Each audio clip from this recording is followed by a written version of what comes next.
1 cup mayonnaise, आधा cup ketchup, 2 tablespoon chilli sauce, थोड़ा सा ऑरिगेनो मिक्स करने। अब बेहतरीन सी बर्गर सॉस रेडी कर लें। खीरे, टमाटर, प्याज गोल स्लाइस में काट लें। बंद गोभी भी काट लें।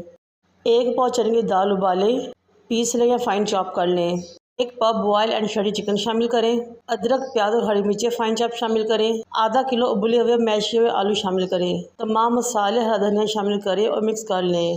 बेहतरीन सी शामी टिक्की रेडी कर लें अपने बर्गर के साइज़ की मुनासिबत से। बिल्कुल परफेक्ट शामी टिक्की की रेसिपी है ये, बिल्कुल कमर्शियल। अंडा लगा के इनको तलें। बर्गर को अंदर वाली साइड से सेक लें।